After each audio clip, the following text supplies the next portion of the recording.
Hello and welcome back. I'm your friendly neighborhood technician. Finally, we're going to get started on pulling the V12 out of this 600 SL. Now, I'm probably going to do this in several different videos, so probably this video is going to be removing the 722.6 transmission from this vehicle. So that'll be its own standalone, and then we'll get to pulling this out and probably the video after that, just so I can, you know, break everything up into little segments. So let's get right to it. All right, first thing I want to do is we're going to drain all the different fluids. We're going to drain the engine oil, we're going to drain the coolant, then we're going to drain the transmission fluid, and probably the power steering fluid for sure. We're going to drain that also, just so we can get everything yanked out of this. And maybe or maybe not the diff fluid.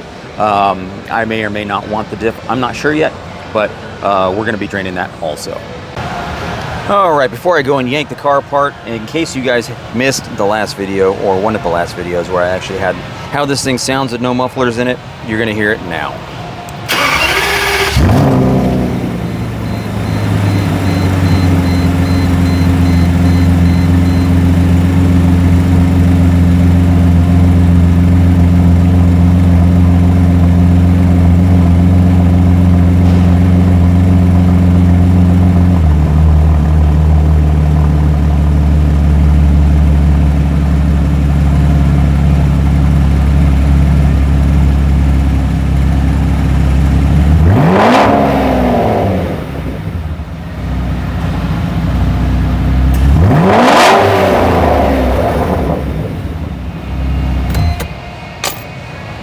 All right, here's the underside of this car. You can see right here it does have some kind of oil leak, probably from the lower oil pan. The upper oil pan looks, doesn't look too bad on this side. Let's see if you're over on this side. Doesn't look too bad on that side either. I may or may not want to replace that upper oil pan gasket, probably when I have this out. I don't want to take this engine too far apart. I know I rebuilt the other one, but this one only has 90,000 miles on it and it runs pretty damn good. So I don't think I want to mess with anything internally on this engine. So we're going to keep this as stock as possible with this in this one. So if I ever do need to replace the engine or something like that, I still have a rebuilt one in my garage. So we're going to do that if we need to. If not, then fantastic. I don't have to swap out the engine for a third time. You can see the diff is a little seepy. You can see all this residue right here. That's what it should look like right here. This, of course, that's plastic, but you can see right here, there's dry, so residue, and everything. You can see right here, this is residue-y. Yeah, you can see right there. So this may deserve to get resealed. Probably going to reseal, do the end seals, the side seals, the rear cover right there, rear seal, and probably the pinion seal right there. Maybe, I don't know.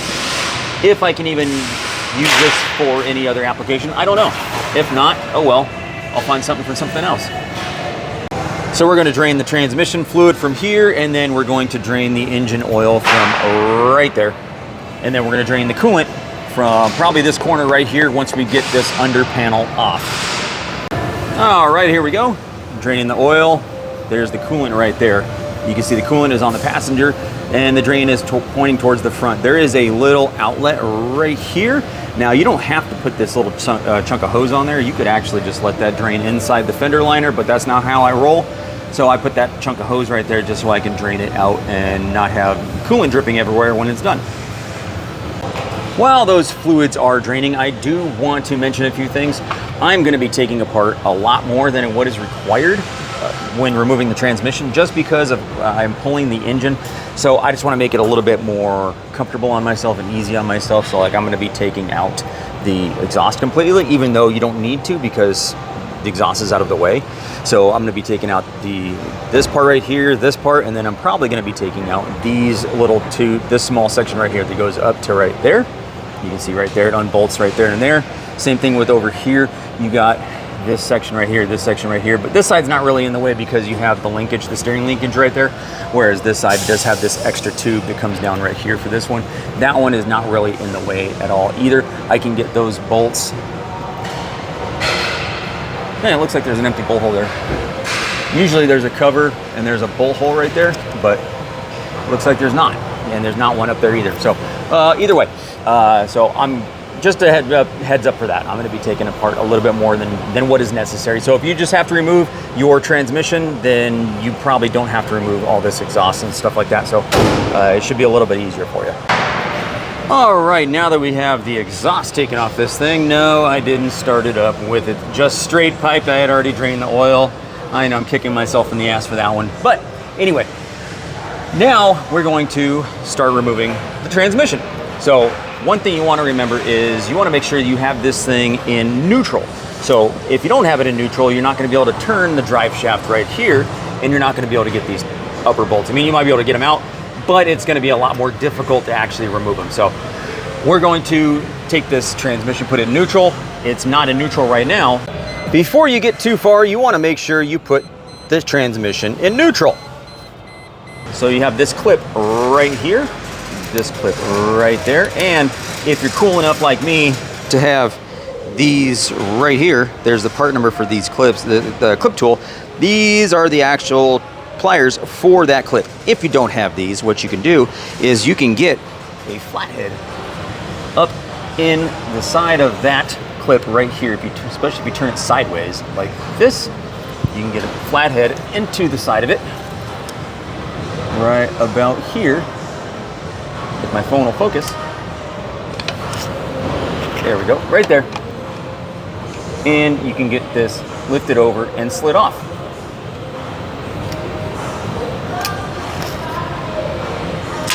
Like that. Trust me, it works. But if you want to use the actual pliers for it, if my phone again will focus on the correct shit, there we go.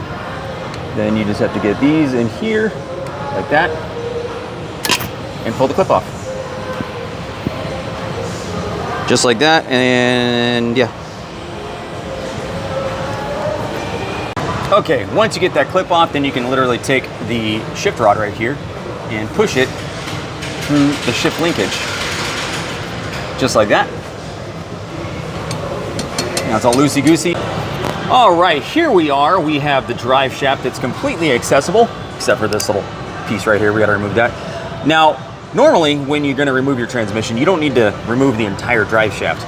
And I actually recommend that you don't. All you have to do is have to remove these bolts right here. You got these four that actually go from the drive shaft to the flex disc, and then the 4 for the flex disc, and then you can get a pry bar in here and pry it off. So that will make that easy. If you're just removing the transmission, that is. That's not. Now, one thing you got to pay attention to, if you do remove your entire drive shaft, this right here, you see this bolt, this hole right here is slotted. Now, what you're going to want to do, especially if you're reusing this drive shaft and you're reusing the center support bearing, what you're going to want to do is you're going to want to mark where that bolt is in this in the bracket right there. Also, you're going to want to mark the location of the bracket, because if you don't, you could actually cause this bearing in here to fail prematurely, and you might even get drive line vibrations if it's not put back correctly or back in the same spot. So mark every little spot you can just to get this back in the exact spot that you removed it. All right, so first thing I'm gonna do right here is I'm not following the work instructions 100% exactly in this order, but I will get you to the promised land and we'll get this transmission out.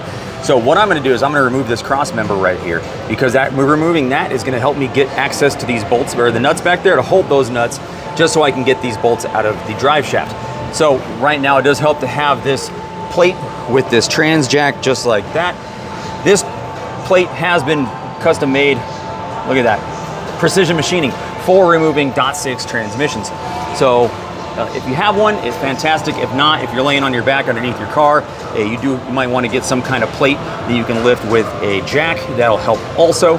The bigger the area, the better, because you don't want to put a big old dent in the bottom of your transmission pan. So I'm going to put this right here just so I can support the transmission for when I remove this. I don't want to dangle the transmission on the drive shaft. One thing I do want to mention is when removing these bolts right here, the washer always goes against the rubber of the flex disc right here. So right here, you see the metal right here of the drive shaft.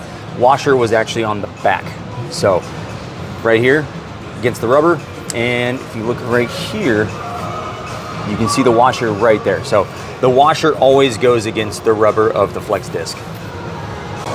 Now, once you get all the bolts out of your flex disc and drive shaft, you may or may not need to get a pry bar in here to push this back to get it unstuck and to remove your flex disc and the drive shaft from the output shaft of the transmission. But if you're like this one, you could just push it backwards, like that. That's it. All right, next thing you want to do is you want to remove some of the peripheral components from the transmission. Like you want to remove this sensor right here. That's easy. You just barely lift up on this tab right here, and then you turn it a little bit counterclockwise, and then it comes out. Let's see if I can actually get that in here. Get it off one-handed for you. So just got to lift the tab a little bit, and then twist it. Oops, there you go. Now it's in. And then twist it a little bit, like that. Then it comes out. So that, and you want to remove that. You want to disconnect your 13-pin connector. Now when we get this transmission in, you want to replace that 13-pin connector because those things leak like it's nobody's business, and they're not really hard to replace. And I'll probably go over that too, because there are a couple things you want to note when replacing that, because if you torque that down too far that it's only a 7mm bolt holding that in there, you can strip that out. And if you strip that out, then you do need to replace your whole conductor plate, and that's not fun or cheap. So you want to disconnect that, which all you have to do is take this little tab right here and turn it, again, counterclockwise. Turn it, twist it downwards, like that, because it was up here, now it's down here, and then you can pull your 13-pin connector out, and you can see how it drips. There's some seals that should be in there. I did drain the trans fluid, but there's some residual inside that connector housing. So actually you can see in there, there's that 7mm bolt right there that holds it in. So you want to barely, when you put it in there, barely snug, that's it. So you want to disconnect that, and then we're going to remove all the transmission lines. You can see that cooler line right there. There's a cooler line over here, and then you want to disconnect this ground right here from the transmission. But also what you want to do before you start any of this is you want to disconnect your battery ground, because if you get anything up here, here's your starter right there. If you get anything up there, you don't want to arc anything against that starter, because that'll make fireworks, and it's going to scare the ever-living shit out of you when that happens. All right, now that we've disconnected the things, don't forget to disconnect or remove the bolt for the dipstick tube. Now, a lot of the transmissions on a lot of the cars, you can remove the dipstick tube with the transmission, but this one is a little too bendy out of the way, so I'm just going to pull out the dipstick tube with the transmission. I'm going to pull this out when I'm lowering the transmission. We can throw a new seal on that, no big deal. You can see that the trans cooler line is disconnected there, disconnected here, 13-pin connector is removed, ground is removed. So really the only few things we have holding this transmission in are going to be the bell housing bolts and the flywheel bolts, or the torque converter bolts you can see right here. So you're going to want to get a 27mm socket on the crankshaft pulley, and you're only going to want to turn it clockwise because that's the rotation of the engine. And you're going to want to rotate this over until you can see those bolts right there. You're going to want to remove those. Those are going to be 13s. You're going to remove those, and you're going to rotate the engine some more. Remove all those flywheel bolts, and then what you're going to want to do is you're going to want to take your hands, get it in there, and you're going to want to push the torque converter back into the transmission. So you're going to want to remove the torque converter with it, but you're going to want to push it all the way back until it stops. Then when you remove the transmission, it's going to be a lot easier, and the torque converter is not going to fall out or stay attached here and make a big mess. All right, now what we have left is we have the 17mm bolts for the bell housing. We're going to get all the way around there, but the bolts for the starter are going to be 16mm, these two right there. Once we get those out, then we can start pulling the transmission back a little bit, and then we can start lowering it down. Professional tip: if you have a really long extension and a flexible socket like that, it makes getting these bell housing bolts out a lot easier, especially going over the top. You can see way up there, just go over the top and you can do that. Also, if you have everything removed, you can actually lower the back end of the transmission a little bit also, and it'll make getting those top bolts a lot easier as well. All right, as you can see right here, it is separated. Now we just got to pull it back a little bit and then start lowering it.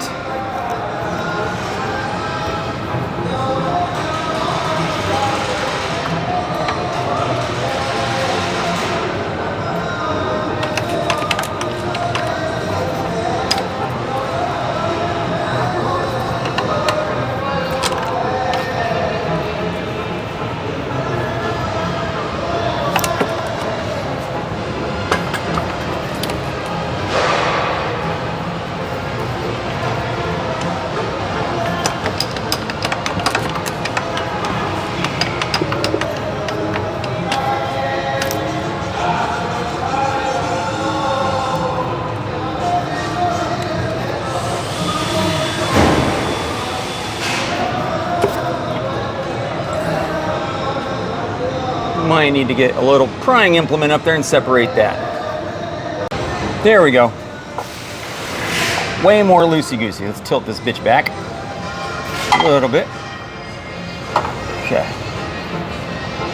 See? That's what you want. You want the torque converter to stay attached to the transmission.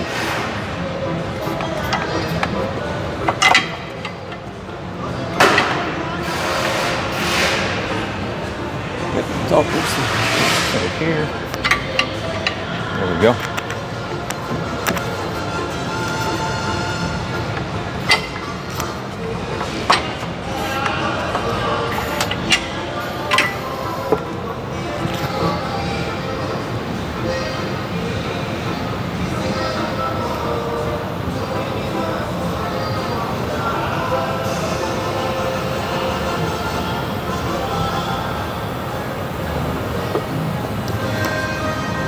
Well, that's how you remove the transmission on a 600 SL or any SL with this transmission, the 722.6. So they're not hard at all. You know, if I was just slamming this out, you could probably have this transmission out in 45 minutes. It's not very difficult. So yeah, these, you can actually replace these. I recommend replacing these. When you have it out, the shifter bushing right there, you can actually replace these. What you want to do is you get a new one, and you can actually, if you heat these up with some hot water, that does make putting them in a lot easier. They do make special pliers, or I've seen some of the old timers, they made their own pliers that work really well with getting those things in, but that's about it. Well, as you can see, the transmission is no longer installed in the car, and as you can hear, there's a party going on in the background, so hopefully I don't get flagged for this with the people playing the music back there. Other than that, thank you for watching, and I'm going to continue with this. So probably next week I'm going to upload the video of the engine coming out as soon as I can get that out. But other than that, thank you for watching, and make sure you hit subscribe, give me the thumbs up, and hit the notification icon so you get notifications when I post new videos. Also, if you want to support the channel, please go visit my Patreon or in the link in the description below. If you want to buy me a coffee, that would be fantastic. I'd appreciate it quite a bit. So hopefully you enjoyed this. The going in, there's not really going to be a going in video since this transmission is not going back in this car, but it's pretty much the opposite of taking it out. It's really not hard at all. So there's not really any special things you want to do, except maybe if you want to clean off the surface right here, that will help going in. If you want to lube this up with a little bit of grease, that would help it go in also, and then also clean the hole in the end of the crankshaft that this slides into. Clean that off a little bit too. It'll make going in a little bit better. Also, if you don't want to, unless you're removing the torque converter here, getting this torque converter back in can be a little tricky. You do have to, there's a certain way you can, you have to do it, but you also, if I can get it right here, this is about how much it's going to stick out, about like that.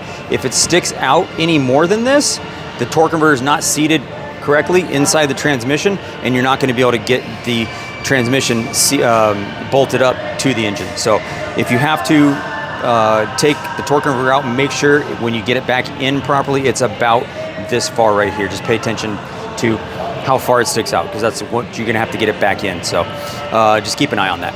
Anyway, thank you for watching.